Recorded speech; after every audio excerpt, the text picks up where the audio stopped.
Bueno, primero que nada queremos agradecer a Claudio Bertonati por estar compartiendo con nosotros esta celebración de los 40 años de nuestra ONG Telus. Lamentablemente él no pudo venir en persona, pero se ofreció a darnos esta charla, que seguramente va a estar muy interesante. Acá hay muchos fans de Claudio Bertonati, así que estamos muy ansiosos por escuchar tu charla, y bueno, una vez más, muchísimas gracias. Adelante. Bueno, por el contrario, muchas gracias a ustedes, no por cumplir 40 años, sino por cumplir con la educación, con la conservación, con la investigación, con el enriquecimiento de nuestra cultura, con libros, con jardines botánicos.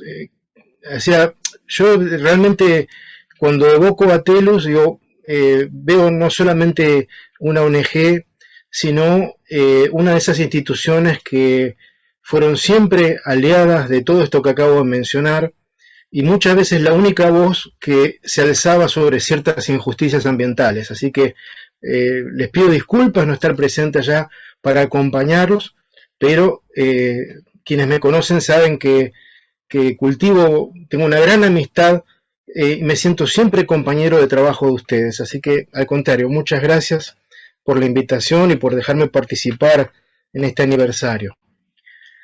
Bueno, ¿de qué se trata esto que viene ahora? Es compartir o tratar de pasar en limpio una suerte de diagnóstico sobre cómo nos vinculamos con el resto de la naturaleza y qué nos está pasando. Entonces, esta presentación consta de 4 partes. En la primera tiene que ver con ese alejamiento que experimentamos. La segunda parte, qué consecuencias trae ese alejamiento. Frente a este diagnóstico vendrá después la tercera parte, que es qué podemos hacer como tratamiento para remediar nuestros males. Y después vamos a terminar siempre con esperanza, ¿no? Porque hay mucho por hacer.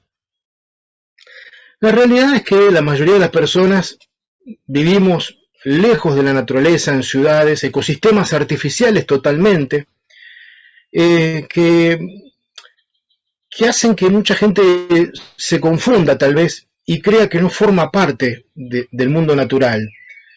Es más, muchos pueblos originarios, cuando uno le pregunta el nombre de cómo se dice naturaleza en su lengua, se nos quedan mirando porque no hay una palabra para distinguir naturaleza de casa, de hogar, del lugar donde vivimos. Sin embargo, para nosotros está nuestra casa, nuestro pueblo, nuestra ciudad, y allá lejos la naturaleza. Ese alejamiento no es solamente físico o geográfico. Hay algo más profundo, que es intelectual, es un alejamiento emocional también. Es decir, que hay una distancia múltiple de ese universo silvestre que es tan inabordable, tan maravilloso. Yo cuando pienso en todo lo que tenemos, más de 2 millones de especies vivientes, ¿no? Sin computar unas 70.000 especies que conocemos a través del registro fósil, pero una riqueza tan grande que cuando revisamos nuestro país, cuando lo recorremos y vemos sus 18 regiones ecológicas, cuando nos metemos en cada una de esas ecorregiones, se nos abre otro abanico, que son las 50 grandes unidades de vegetación. Ahí emerge un mundo, ¿no?, de una extraordinaria y también, yo diría, en gran medida desconocida diversidad biológica, a tal punto que no tenemos números prácticamente finos de la cantidad de especies de invertebrados, pese a que hay esfuerzos titánicos de la Sociedad Entomológica Argentina, entidad señera, pero es un conocimiento fragmentario por ahora. No así con las plantas, gracias al Instituto de Botánica Darwinium, y no así en materia de vertebrados, gracias a muchísimos especialistas que han hecho un esfuerzo el año pasado para que pudiéramos publicar un inventario biológico argentino actualizado hasta el año pasado, porque ya todos los años se descubren o describen o reasignan nuevas identidades taxonómicas, así que el esfuerzo ahora será el de actualizar. Pero hay algo importante en este elenco de especies, que es una porción importante de nuestras plantas y de nuestra fauna es endémica, es decir, exclusiva de Argentina. Esto nos confiere una responsabilidad que no siempre asumimos, y responsabilidad que yo pienso que se ha puesto de manifiesto de manera brutal a veces.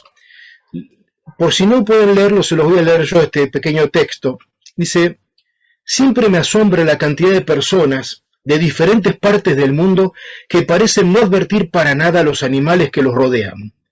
Para ellos, las selvas tropicales o las montañas en que viven aparentemente carecen de fauna. No ven más que un paisaje estéril. Cuando más me impresionó esto fue cuando estuve ¿dónde? Cuando estuve en la Argentina, dijo Gerald Darrell, el gran naturalista inglés. Yo cuando leí esto lo viví como un cachetazo, porque ojalá ese cachetazo nos despabile para que pudiéramos reconocer qué es lo que tenemos, que es enorme, hermoso, diversificado, que aquellos que cultivan las ciencias naturales o la observación del mundo natural nos hace latir el corazón de manera acelerada, nos emociona, nos maravilla, nos sorprende. Y nos angustia también que otras personas no experimenten estas sensaciones. Digo esto en un contexto de crisis global de la diversidad biológica, donde sabemos, a través del último informe, o uno de los últimos, del IPBES, el panel intergubernamental que se focaliza en la biodiversidad del mundo, bueno, estamos reduciendo los ecosistemas silvestres, en muchos casos a cenizas, en otros casos lo venimos reemplazando. Este año se publicó en la revista Nature un trabajo de Cox y otros autores, donde una vez más se ratifican cuáles son las amenazas para la supervivencia de la biodiversidad. No hay nada nuevo en este trabajo. Lo nuevo es que se ratifica viejas causas que siguen vigentes de manera crónica, como si no hubiera remedios, pero los remedios están, ¿no? Es decir, hoy sabemos que las malas prácticas agropecuarias o agrícolas en particular, el desarrollo urbano, la deforestación, las invasiones biológicas que tanto han estudiado los especialistas de la Universidad Nacional del Sur, la caza furtiva y la sobrepesca, bueno, sabemos que eso provoca un desangramiento de esa diversidad. No es casual entonces que cuando uno revisa consulta la lista roja de especies amenazadas de la UICN o la Unión Mundial para la Naturaleza, vemos que hay más de 40.000 especies amenazadas, pero no nos confundamos.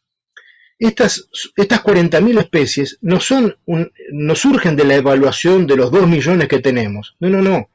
Apenas menos de 200.000 especies fueron evaluadas. De esas 200.000, 40.000 están amenazadas. Pero cuando uno revisa esa lista con mayor detalle, vemos que no hablamos nada más que especies amenazadas. Hoy tenemos grupos amenazados, clases de vertebrados amenazadas como los anfibios, el 40% amenazado, grupos de plantas como las cicadas también amenazados, los tiburones los peces cartilaginosos como los tiburones, las rayas, las coníferas, los corales.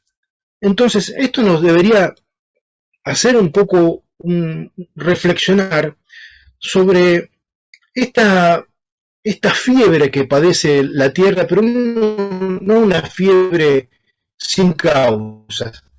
Nosotros la enfermamos y dentro de esa enfermedad hemos provocado un aceleramiento prácticamente desconocido, por lo menos en los últimos 10 millones de años, acerca de la tasa global de extinción. No solamente se extinguen especies o las exterminamos, mejor dicho, la extinción yo no le tengo miedo. La extinción es parte de la evolución, y eso lo saben ustedes, muchas de las personas que nos escuchan lo saben, lo han estudiado. O sea, a la extinción como parte del proceso natural, no hay que temerle. Nosotros lo que debemos temerle y lamentar y evitar es la extinción prematura, que provocamos nosotros, es decir, que no es una extinción, sino es un exterminio, como tuvo, por ejemplo, la Argentina con el zorro lobo de las Islas Malvinas. Pero una vez más digo yo, nosotros las Malvinas, cuando digo Malvinas, estoy diciendo una palabra muy cara a los sentimientos argentinos, por todo lo que representa. Sin embargo, yo digo, ¿cuánto conocemos de las Malvinas? ¿Cuántas de las personas que se emocionan frente a los hechos de las Malvinas reconocen el zorro lobo que está extinto desde el año 1876? Entonces, bueno, nosotros tenemos que achicar el desfasaje entre la emoción y el desconocimiento. Tenemos que provocar un mayor conocimiento para que en todo caso tengamos cada vez mejores fundamentos sobre lo que pensamos y sentimos. Ahora bien, los ecosistemas silvestres no solamente están lejos, como dije antes, ocupan menor superficie que antes, y cuando nosotros los recorremos, los caminamos, lo que queda en pie no es de la calidad de lo que había hace 100 y 200 años atrás. Es decir, que no solamente los hemos reducido en superficie, sino empobrecido o simplificado en su diversidad biológica. Y estas dos variables de esa pérdida cual y cuantitativa son obstáculos también como la distancia para entablar un contacto enriquecedor, emocionante, intelectualmente movilizador.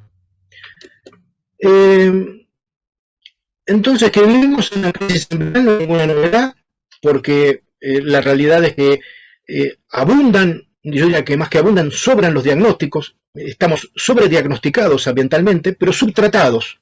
Se da esa paradoja. Nos sobran los diagnósticos, pero nos faltan los tratamientos.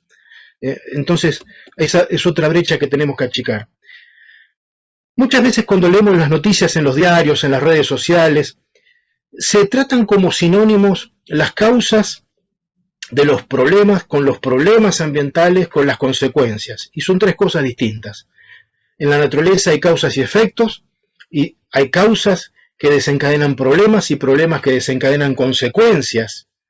Pero ¿dónde están las causas de nuestras crisis, de nuestras muchas crisis? Está ahí, está acá.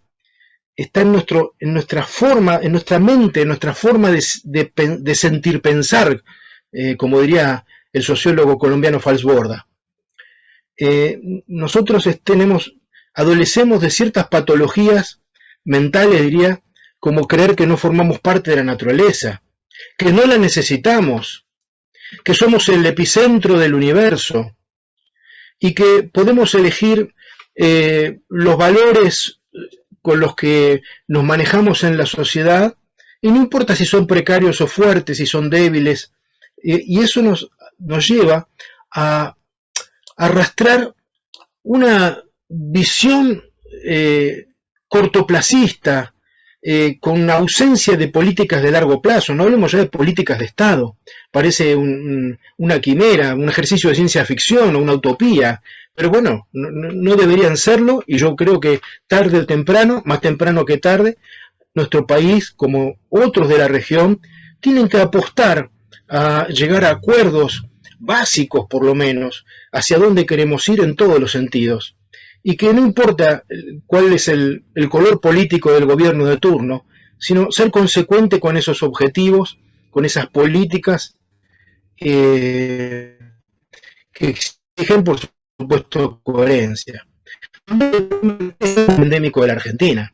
O sea, este año, para tener un pequeño muestreo, tenemos despliegue de lo que somos capaces de hacer en materia de desastres ambientales, como los incendios en la provincia de Los Esteros y del Agua como corriente. Teníamos la provincia del Fuego, cerca de 900.000 o más de 900.000 hectáreas quemadas, donde tenemos basurales que son más grandes que las ciudades, donde tenemos jefes de Estado que invaden a otros estados y que lamentablemente pareciera que la guerra o la invasión de Rusia a Ucrania, pareciera que ya todos estos eventos, como el naufragio de este petrolero frente a las costas de África, pareciera que las naturalizamos. Ya nuestra capacidad de asombro pareciera saturada.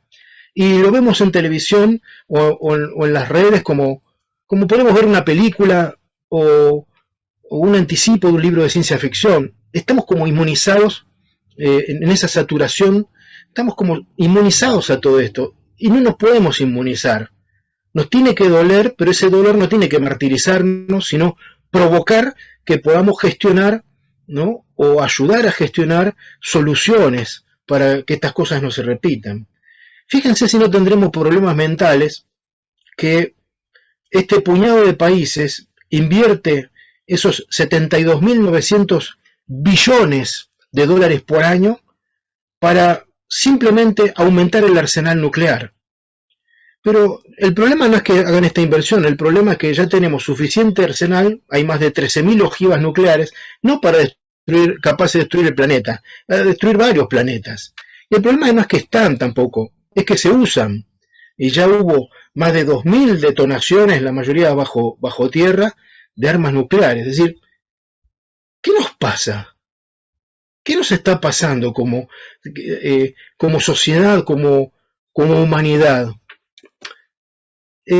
Por supuesto, si en la naturaleza hay causas y efectos, ilesos no podemos salir de toda esta crisis. Entonces, ¿qué es lo que nos sucede? Hemos reducido esos ecosistemas silvestres, los hemos empobrecido. Al día de hoy tenemos en todo el mundo más de 800 especies de animales exterminados y más de 120 de plantas. Desde el año 1600 para acá que hay registro, de antes no se tiene de registro. Entonces el deterioro de esos ecosistemas hace que la provisión de lo que llamamos bienes, maderas, cueros, pieles, agua, suelos fértiles, carbón, empiecen a escasear. Y que los servicios, que es lo más valioso que nos brindan los ecosistemas, es decir, la producción de agua potable, la producción de suelos fértiles, la producción de fauna, ¿no? Empiecen a temblequear. Por supuesto, ese temblequeo que genera mayor pobreza, mayor indigencia y nos aleja de un verdadero desarrollo. Porque cuando hablamos de desarrollo, yo cuando escucho decir, no, hay que ver el modelo de desarrollo o este u otro modelo de desarrollo, en realidad el modelo de desarrollo hay uno solo y es aquel que puede respetar la capacidad de recuperación de los entornos silvestres. Un modelo que respete la capacidad o la resiliencia de los ecosistemas silvestres no se puede llamar de desarrollo. Se podrá llamar modelo de extractivismo, de aprovechamiento, de explotación. Es más, muchas veces se habla de explotación y con buena razón, porque en realidad hacen reventar los recursos que aprovechan. Bueno, esto parece una metáfora de lo que es nuestro planeta, pero esperemos que no tenga final infeliz. Sabemos entonces que hoy un 55% de las personas del mundo vivimos en ciudades, en centros urbanos, y la tendencia es a que esto se agrave, a que si hoy somos un poco más del 50%, para el 2050 sea casi el 70%. Este es un riesgo.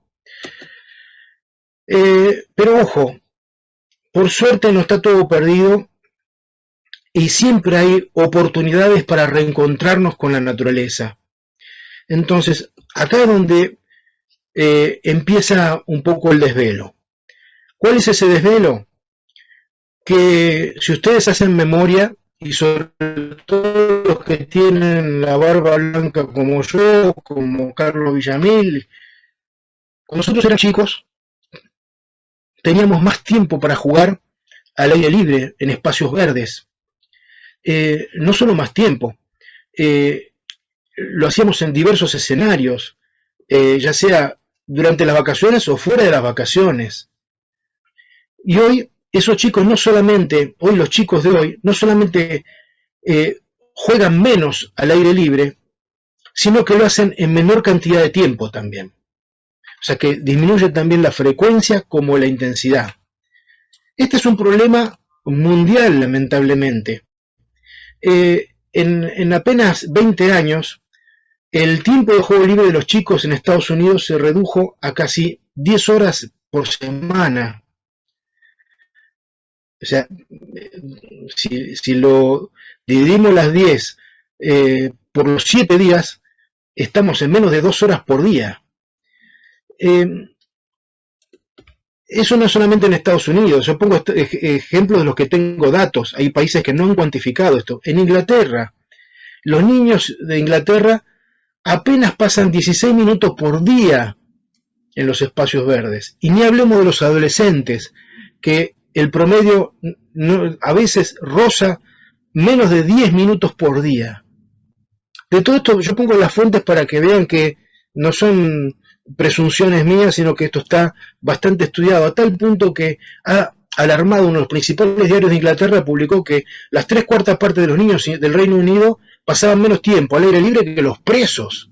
Y obviamente, si los adolescentes están menos de 10 minutos por día, ¿no?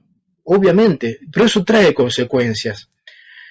El equivalente a la Asociación Aves Argentinas, la ex Asociación Ornitológica del Plata, fundada en 1916, el equivalente en Inglaterra es la Royal Society for Protection of Birds, la Sociedad Real de la Protección de las Aves. En el año 2013, hace casi 10 años, publicaron un informe donde decían que 4 de cada 5 chicos no estaban adecuadamente conectados con la naturaleza.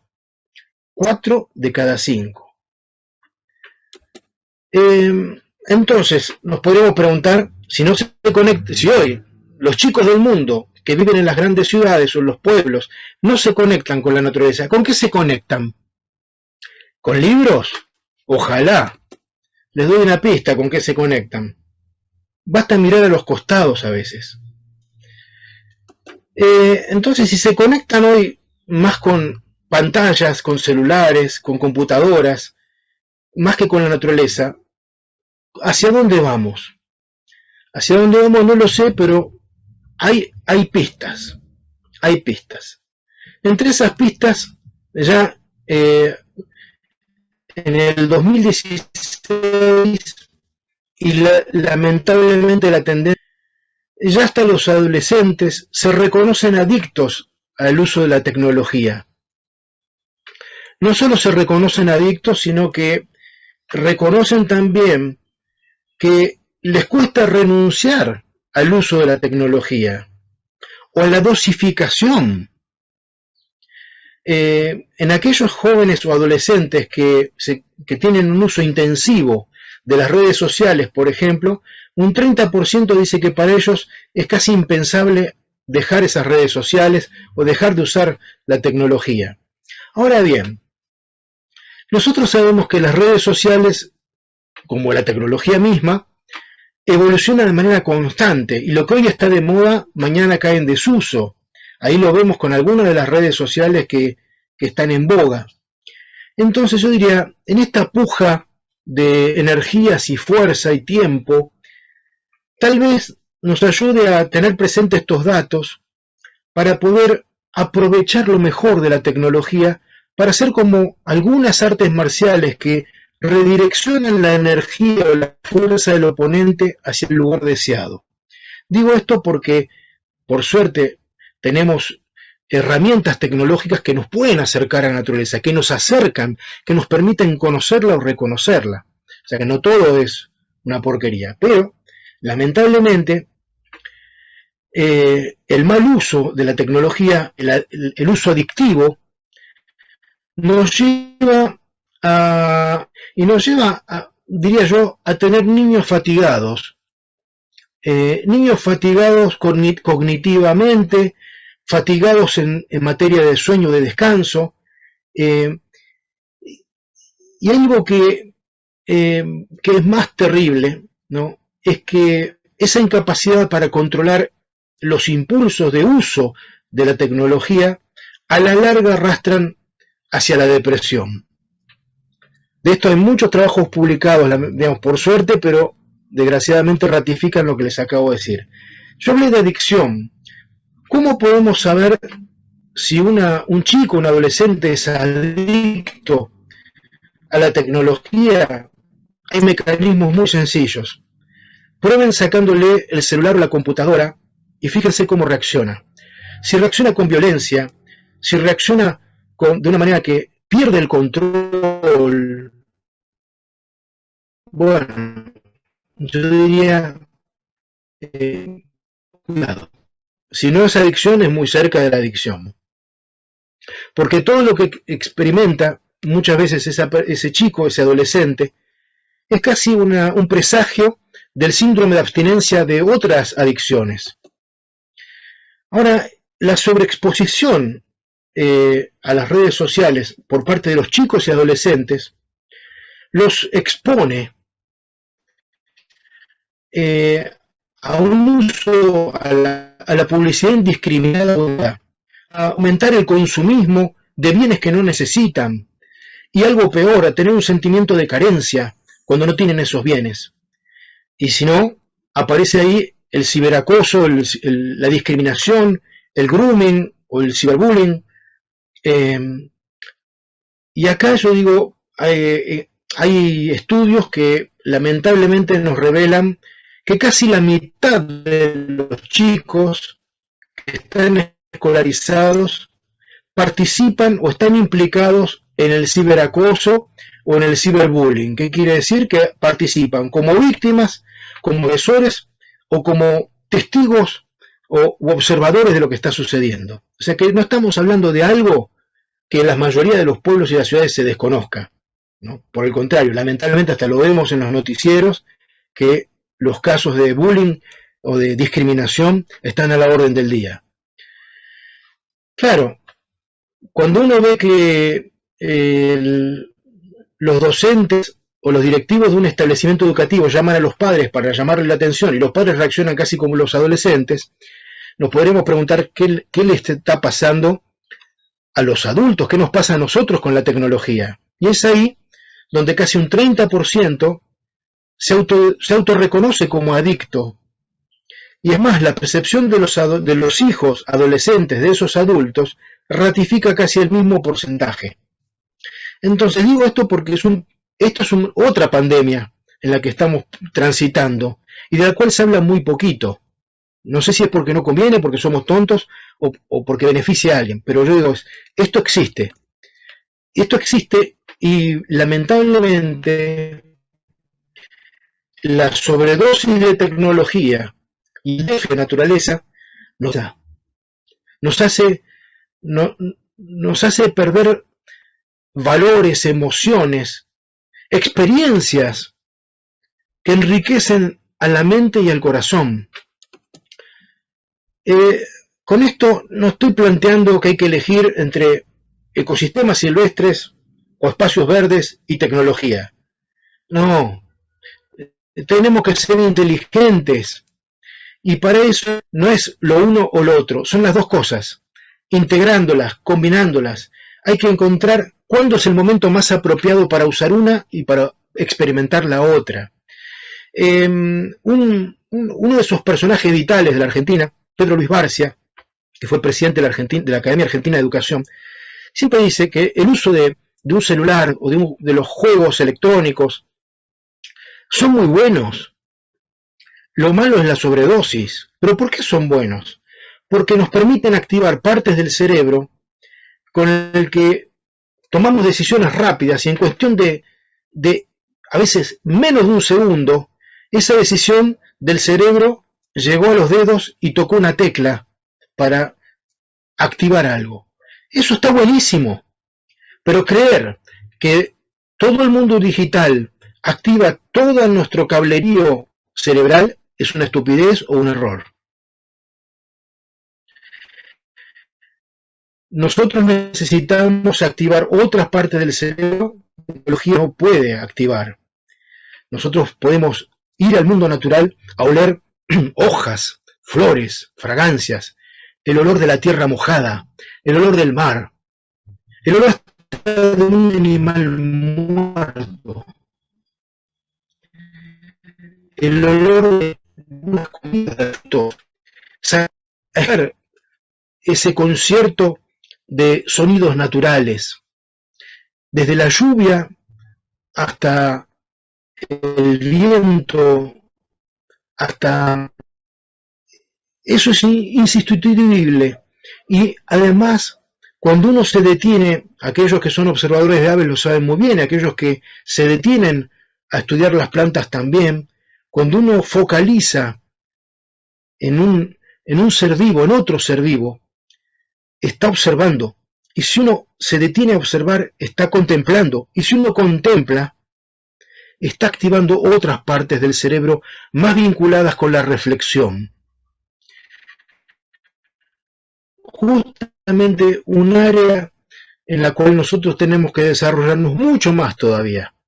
Nosotros necesitamos un mundo reflexivo, un mundo lleno de preguntas con potenciales respuestas, o con la búsqueda, con el incentivo de la búsqueda. De eso vamos a hablar un ratito también.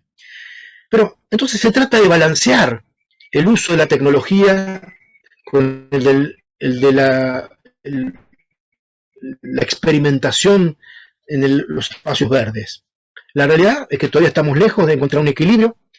Esa lejanía se pone de manifiesto en algunos datos que ya mencioné, pues el promedio de los adolescentes en Estados Unidos versus 7 horas de computadora o de pantallas digitales, y estoy descontando acá el uso educativo. O sea, acá no entra en la ecuación el tiempo que están frente a pantallas para estudiar o para trabajar o hacer tareas escolares. Estoy hablando de ocio, del tiempo que está por fuera de eso. Y lo mismo, ya les mencioné, pasa en Inglaterra, pasa también en España, en Alemania, ya lo vamos a ver. Entonces, en esta primera parte, quería mencionar que la crisis ambiental está nutrida de un alejamiento de ese mundo natural. No estamos viendo más que por pantallas qué es lo que pasa.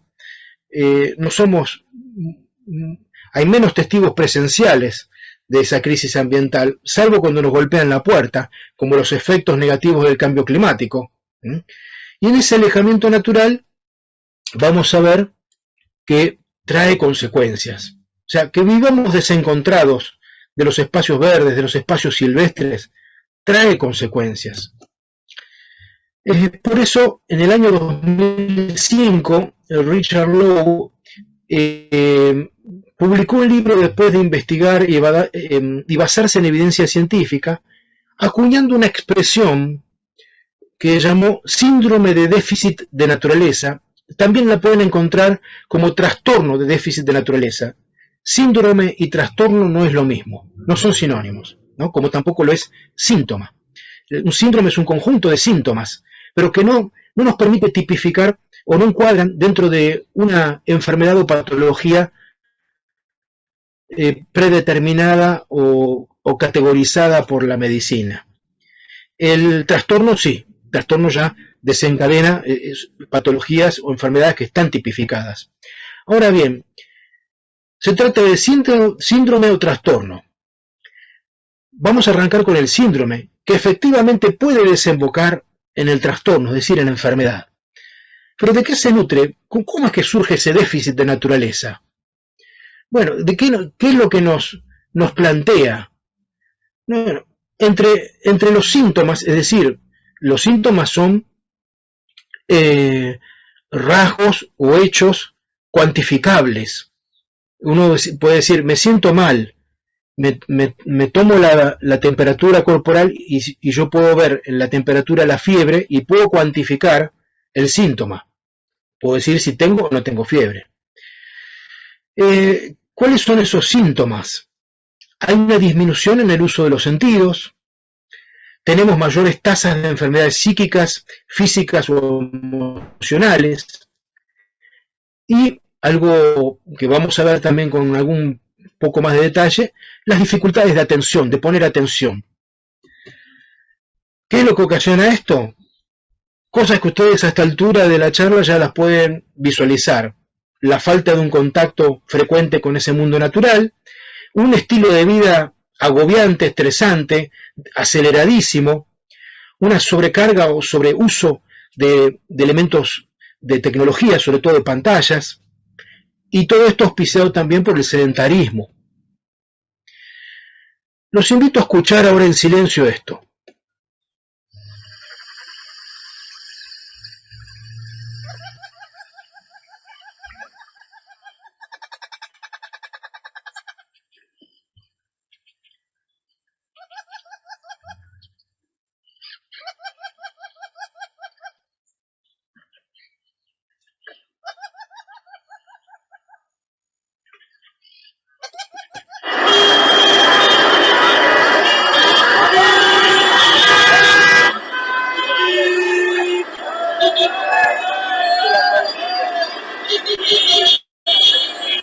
No da lo mismo, ¿no es cierto?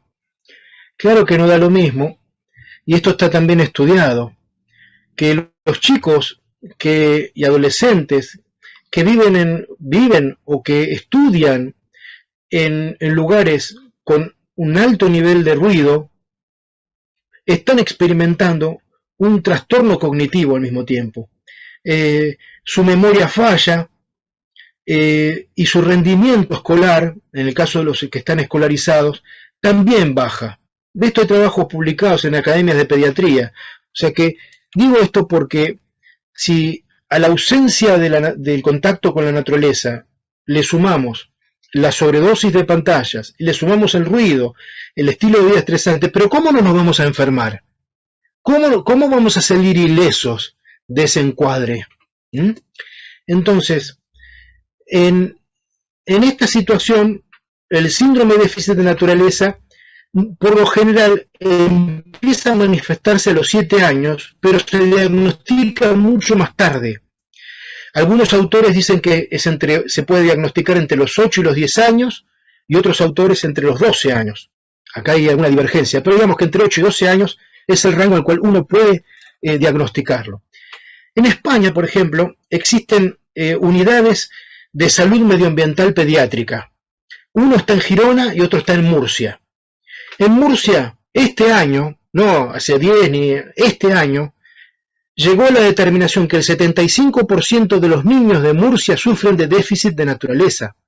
75%. O sea, es un número alarmante. Nosotros, por supuesto, no tenemos todavía institutos de pediatría medioambiental, pero bueno, empecemos por tener algunos médicos que se especialicen en esto para que podamos diagnosticar y advertir qué nos está pasando.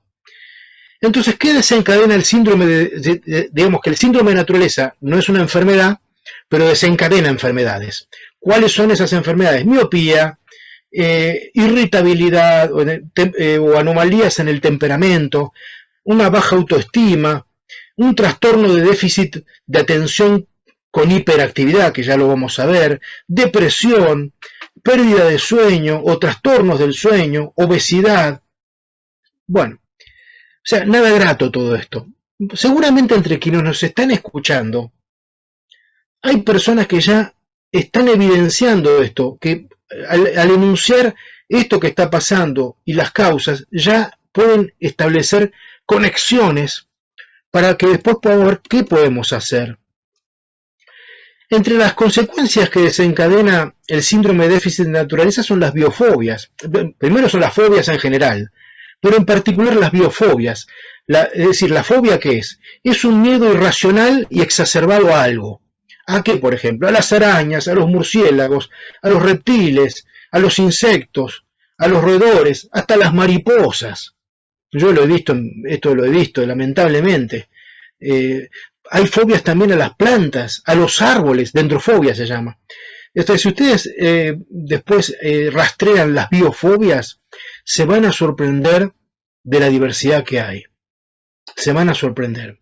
Y se van a sorprender también, si adentran a ese mundo de las biofobias, las clases etarias o las distintas clases de edades que se ven involucradas, desde chicos hasta gente mayor.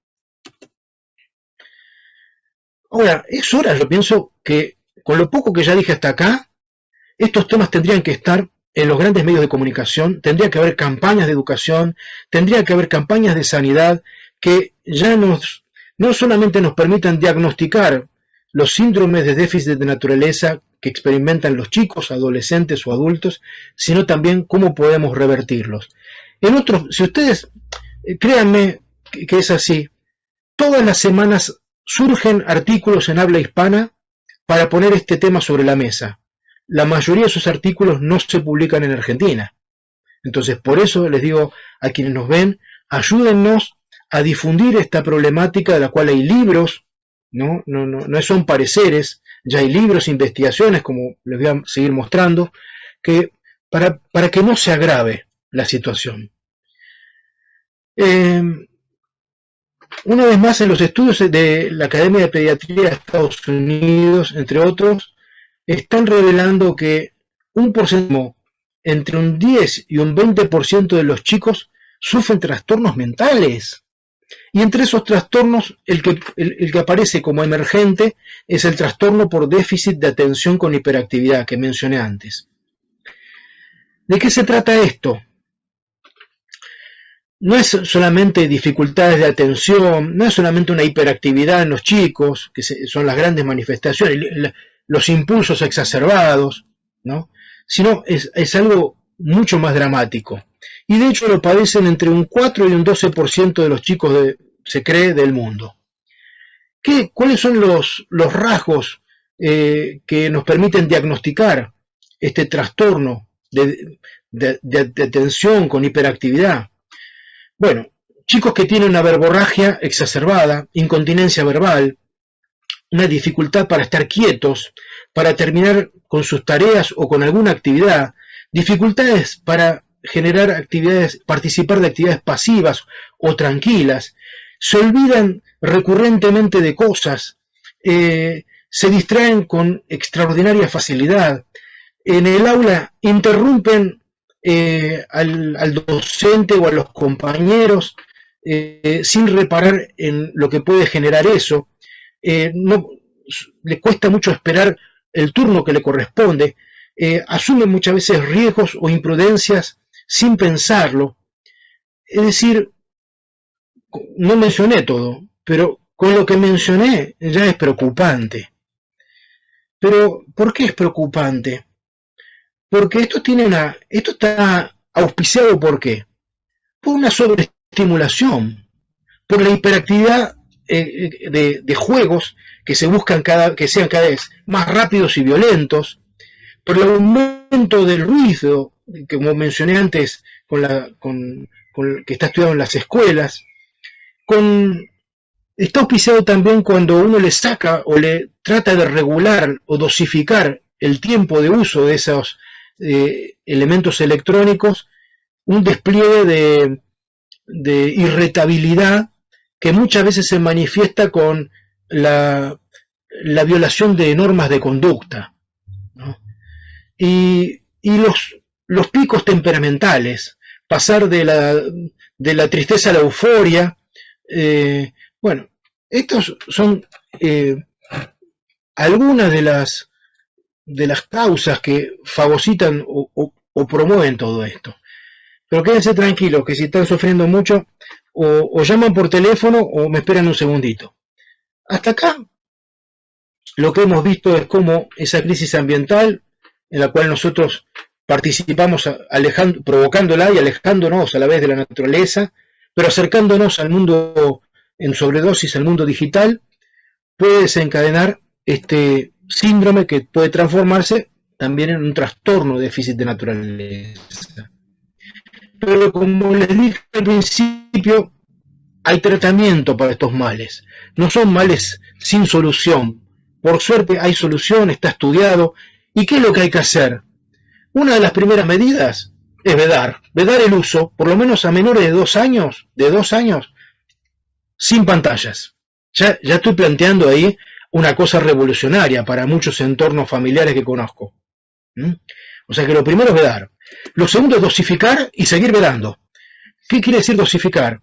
Que a chicos hasta entre 2 y 5 años, no más de 1 hora por día. Por supuesto, además de las que tienen que emplear en las tareas escolares, para eso no se computa.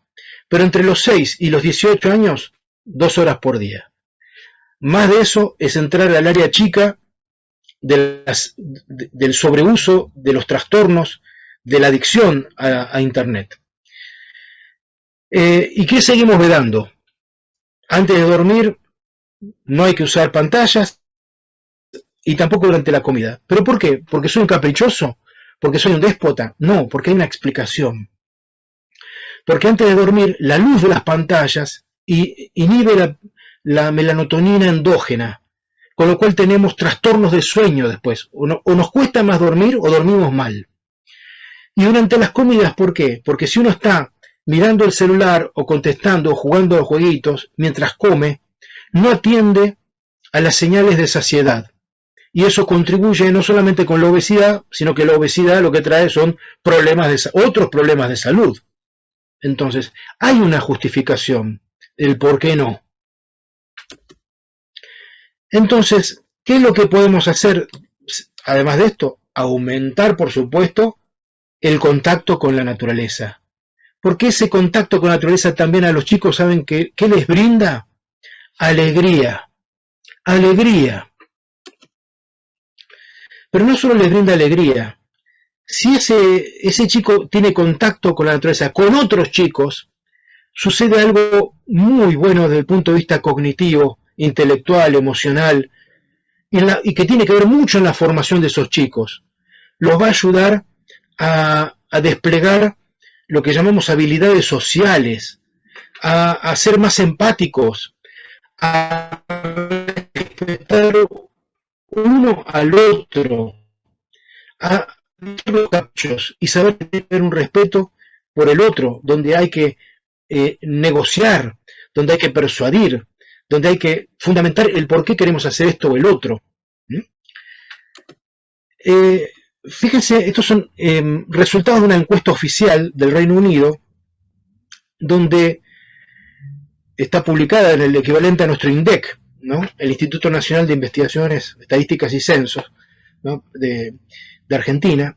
Dice que ojalá tuviéramos estadísticas de este tipo. O sea, otra de las cosas que deberíamos hacer, me parece que sería muy valioso. Estas estadísticas estos resultados son del año pasado, o sea que más del 90% de los chicos decían que estar en la naturaleza los hace felices. Pero hay algo muy curioso, un porcentaje un poquito superior decía que más felices estaban cuando esa naturaleza era en estado silvestre, no eran plazas, parques, sino ecosistemas silvestres. Algo interesante también es que desde el COVID surgen algunos síntomas de las desigualdades. O sea que en aquellas, las personas que forman parte de las que llamamos minorías étnicas, estamos hablando de Gran Bretaña, ¿no?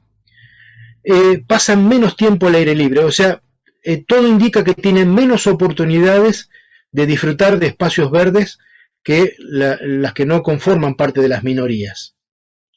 Un dato muy lindo, muy interesante, es que más del 80% de los chicos, 8 de cada 10, dijeron que les gustaría hacer algo más para proteger la naturaleza o el ambiente que los rodea.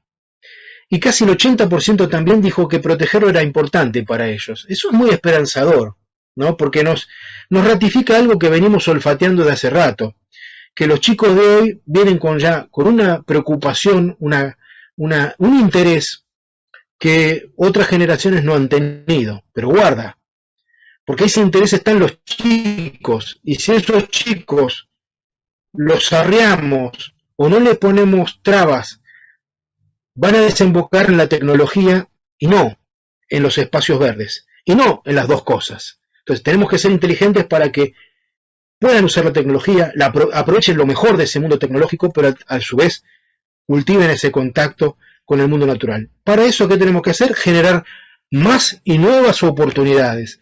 Para generar más y nuevas oportunidades tenemos que pensar, repensar, rediseñar muchos de nuestros espacios verdes que no favorecen esto, precisamente. Ponderando siempre la seguridad, acá es donde tenemos que apelar a los paisajistas, a los funcionarios de espacios verdes, a que nos ayuden a generar oportunidades en las plazas, en los parques, en las reservas urbanas, para que los chicos puedan vivir experiencias seguras, asombrosas, emocionantes, para que puedan tener contacto con ese universo que hoy parece lejano. Sabemos también que hay muchas actividades que permiten bajar los decibeles o contrarrestar o anular ese déficit de naturaleza. Llevar el aula al aire libre. Para eso existen las reservas naturales urbanas y ojalá que cada pueblo, cada ciudad de la Argentina, de mínima tenga una. Estamos lejos de ese anhelo, pero no es imposible en absoluto porque por suerte a nivel mundial venimos experimentando una curva creciente de creación de áreas protegidas. Piensen ustedes que cuando se creó el primer parque nacional del mundo, Yellowstone, en 1872 en Estados Unidos, había un solo parque nacional. Hoy tenemos más de 250.000 áreas protegidas en todo el mundo.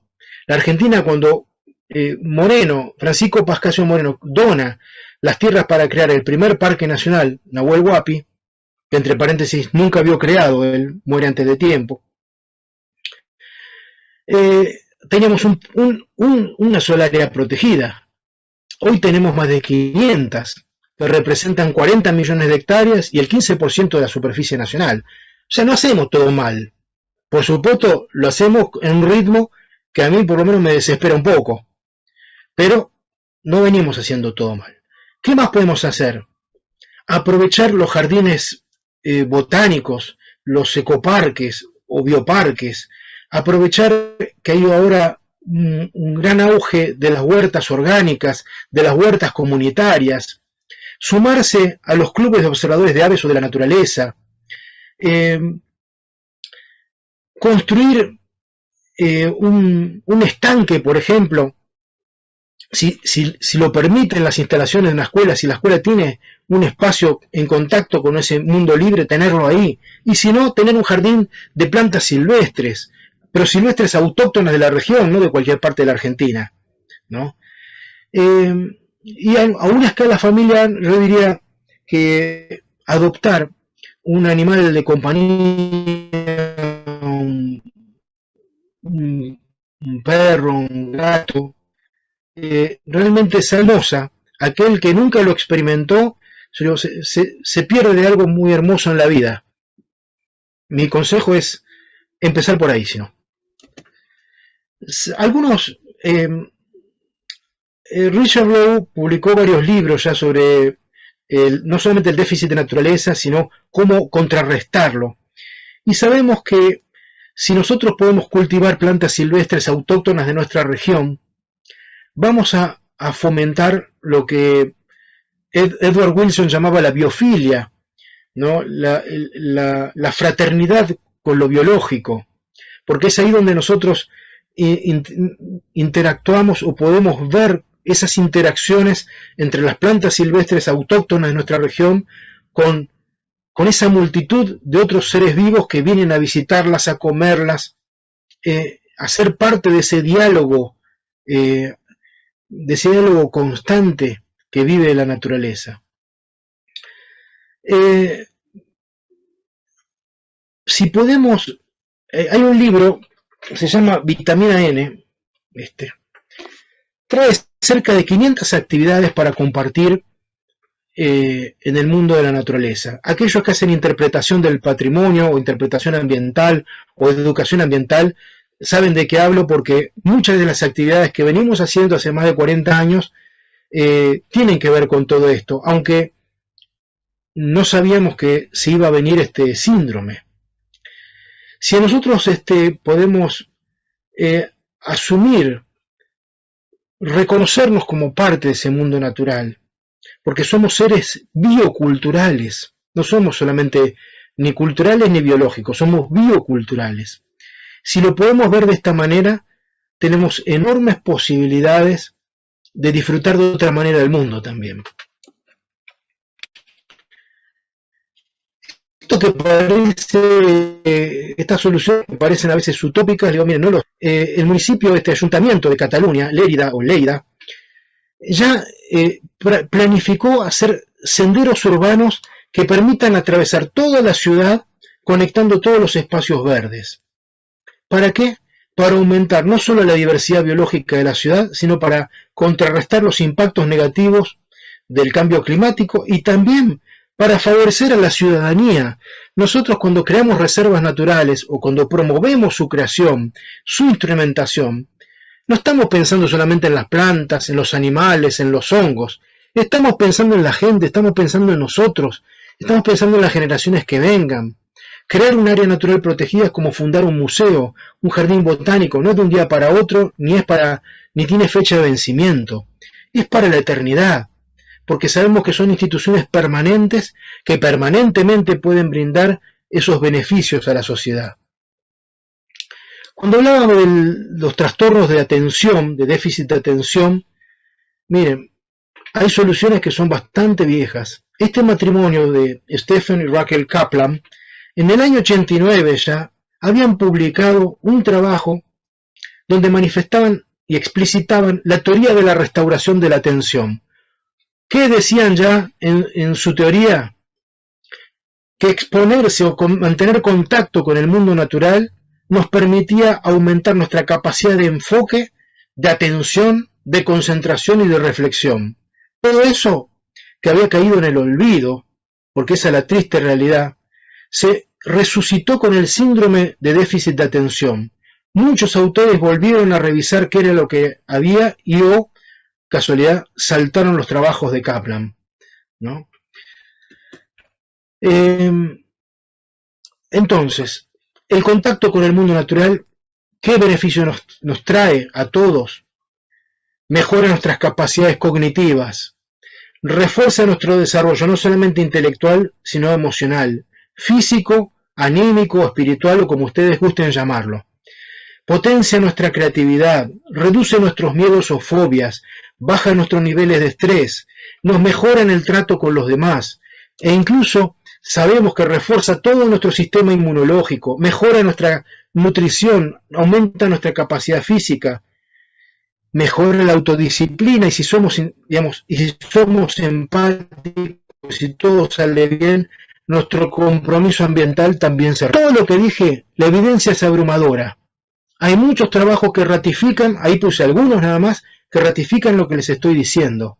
Yo no lo inventé todo esto, simplemente lo estoy pasando en limpio y compartiendo. Y algo más interesantísimo, hay un trabajo donde dice que el contacto, los barrios donde tienen más posibilidades de contacto con entornos verdes, se reducen los niveles de violencia. Esto es importantísimo en un mundo tan violento como el que vivimos. O sea, no lo digo yo esto. Hay trabajos publicados en criminología, así que y en estudios que tienen que ver con la ecología humana. ¿Qué otra solución encontramos para poder? O sea, no hay una solución. Tiene que haber una convergencia de soluciones o una convergencia de tratamientos. Acá viene uno para mí muy importante que lo pregona Catherine Lecuyer, una pedagoga canadiense, que viene retomando un tema que tiene más de 2000 años, pero que también cayó un poco en el olvido, y que llamamos educar en el asombro. ¿De qué se trata? Es de replantear el aprendizaje de los chicos, sobre todo, para que redescubran el mundo natural, o el mundo, diría yo, que redescubran el mundo a través de la observación, el asombro y la reflexión. Platón ya decía que el asombro era el origen de la filosofía. Y Aristóteles, ¿qué decía? Que lo que movió a los primeros filósofos fue la admiración. Y yo digo, entre el asombro y la admiración hay un paso nada más, ¿no? Tomás de Aquino, que el asombro es el deseo que nos empuja al conocimiento. Entonces, cuando hoy hablamos acerca de que una noticia se viralizó, ¿saben lo que? Esto está estudiado también. ¿Qué es lo que viraliza una noticia? El asombro que despierta, la curiosidad. O sea que esto es antiguo, pero está vigente. Y por supuesto todo docente, y hay muchos de los que están escuchándome que lo son y lo saben ya, uno cuando ejerce la docencia tiene que generar condiciones de aprendizaje. Y esas condiciones de aprendizaje tienen que ser condiciones de felicidad. Y en esas condiciones de felicidad aparecen, de vuelta, lo que tiene que ver con el asombro, con la sencillez, con explicar en fácil lo que es difícil, con tener paciencia, con ir de lo superficial a lo profundo, en generar confianza.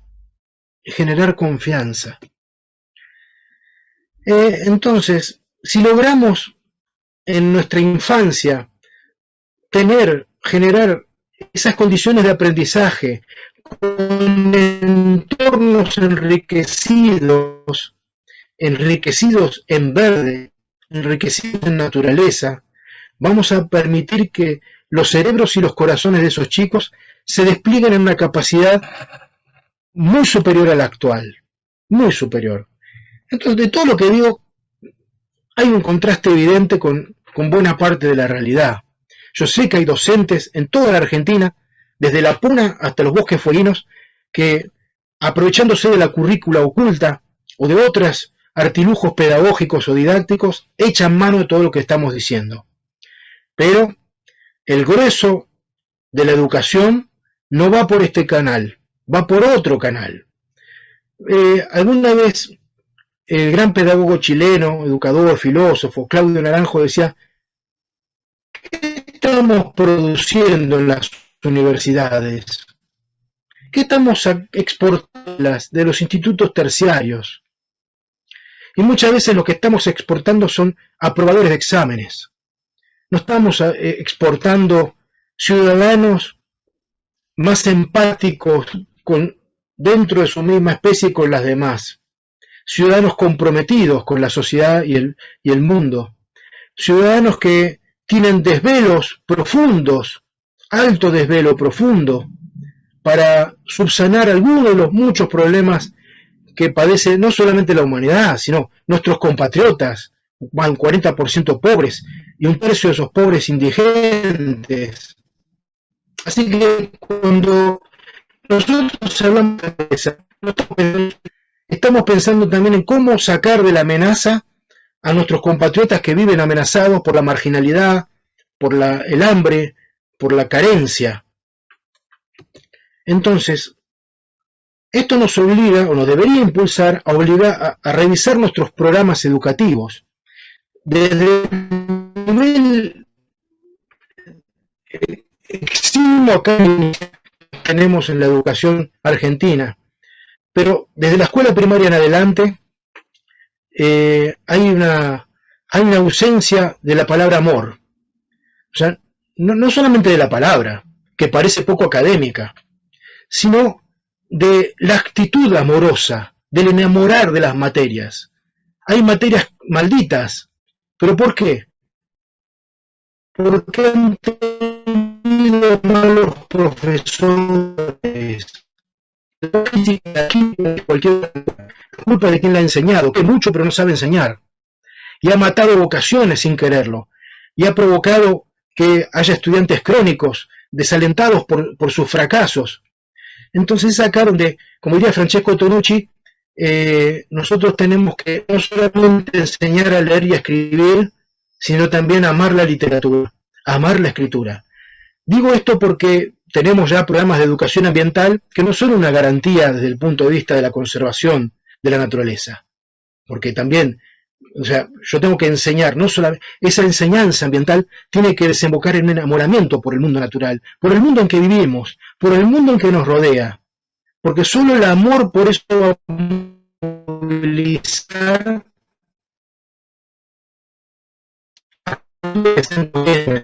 cuando uno se pregunta por qué maltratamos tanto a los ecosistemas silvestres, porque no los amamos, sencillamente por eso, porque no los queremos, es así.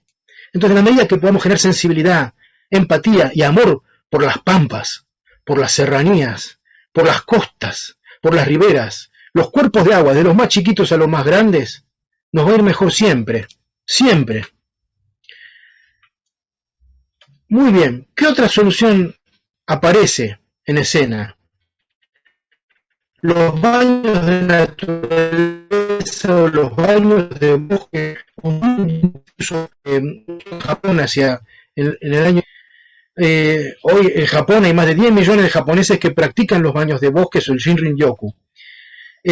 Incluso hay compañías de seguros que ofrecen programas de salud a menor costo para aquellas personas que practican los baños de bosque. ¿Por qué? Porque tienen menor necesidad de recurrir a servicios de salud de estas empresas que los prestan. ¿De qué se trata entonces los baños de belleza? Yo diría de una meditación activa al aire libre, caminando despacio, en silencio, con la mayor cantidad de sentidos abiertos, relajándonos, observando lo que sucede, respirando hondo, manejando la respiración, sin forzar nada, tratando de respirar hondo y ser lo que se diría a practicar conciencia plena, mindfulness. Dicho de otra manera, es una forma de practicar una actividad de salud o de bienestar. Muchos preguntan, pero bueno, ¿cuánto tiempo hay que hacer esto? Bueno, no somos todos iguales, entonces el tiempo varía, pero en general lo que figura, lo que se practica, lo que se figura en bibliografía y lo que se practica oscila entre 15 y 30 minutos por día. Por supuesto, esto es como los deportes. Uno lo puede hacer por día, por semana. Cuanto más practico, o sea, había un golfista consagrado que decía, cuanto más practico, más suerte tengo. Bueno, cuanto más practiquemos, mejor nos va a ir también, porque tiene que ver con, para aquel que hace alguna actividad física ya lo sabrá, cuanto más uno entrenado está, mejor le va, incluso hasta para la observación de aves o de plantas o lo que fuera. Sobre los resultados son muy contundentes. En una década de producción de trabajos, entre el 2007 y el 2017, se publicaron 127 artículos científicos que ratifican los beneficios terapéuticos. ¿De qué se tratan, digamos, los análisis? ¿Cómo llegan a esta conclusión acerca de los beneficios terapéuticos? ¿Qué es lo que cuantifican o miden? Parámetro cardíaco, o sea, cuál es el ritmo cardíaco, cuál es la presión arterial, cuál es nuestra respuesta si estamos enfermos, cuál fue la respuesta de enfermedad ante este tratamiento, es decir, qué efectos psicológicos y fisiológicos causó en nuestro organismo y en qué concluyen. Yo pasé en limpio los 127 trabajos y concluyen en que los baños de naturaleza, esas caminatas silenciosas, donde vamos con conciencia plena, despacito, observando, oliendo, tocando, a nuestro ritmo, tratando de ser conscientes de que respiramos ese aire puro, nos reduce la presión arterial, aminora el ritmo cardíaco, levanta, mejora nuestro proceso de digestión, favorece la cura a algunas enfermedades, repara, por ejemplo, los tejidos dañados, aumenta la producción de las llamadas hormonas de la felicidad. Es decir, todo eso hace que uno pueda vivir más y mejor. Curiosamente, dos investigadores españoles que estudiaron los baños de bosques fueron a una ciudad de Japón que se llama Ikigai y encontraron una coincidencia increíble.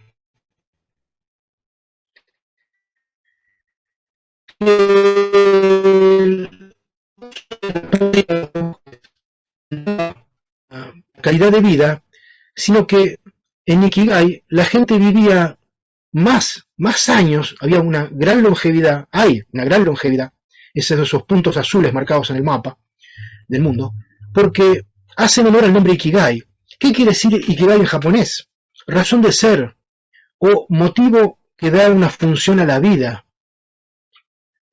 Por ese motivo, estos dos investigadores, Héctor García y Francesc Miralles, publicaron no solamente libros sobre baños de bosque, sino sobre Ikigai.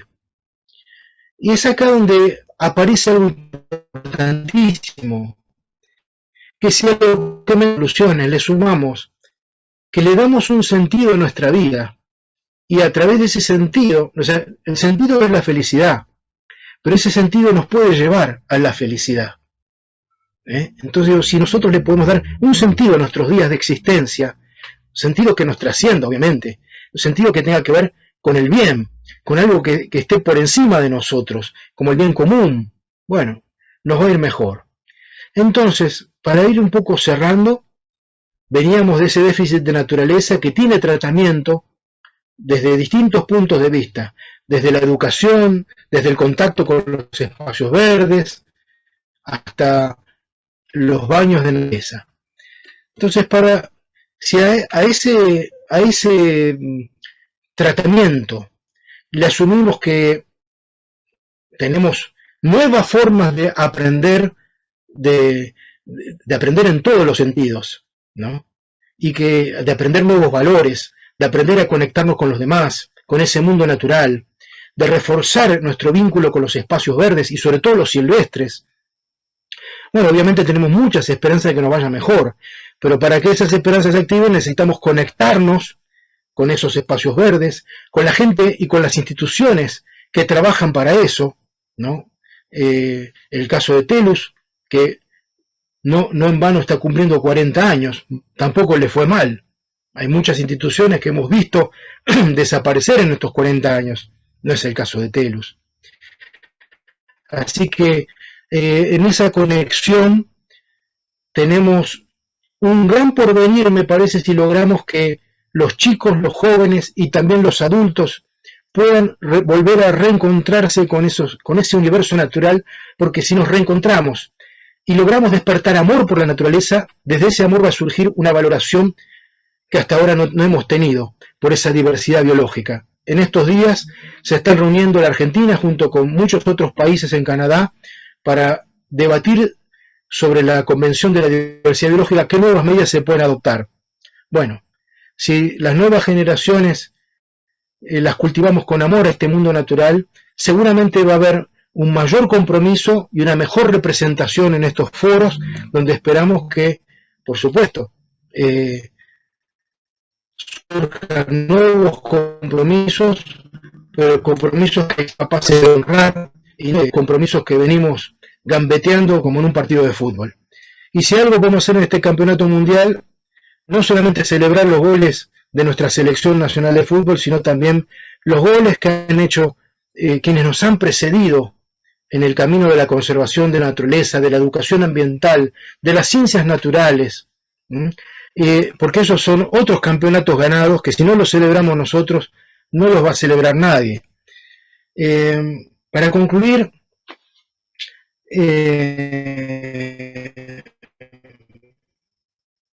Franklin decía que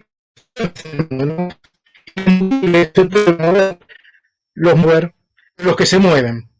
A los que se mueven toda mi gratitud. Y les mando un abrazo grande y les agradezco mucho a Telus estos 40 años de trabajo sostenido en una diversidad de frentes que aquellos que creen que ha pasado desapercibido, me permito decirles que no ha pasado desapercibido. Y yo por lo menos cultivo una enorme gratitud. Así que les agradezco mucho a ustedes y a quienes nos han seguido hasta acá.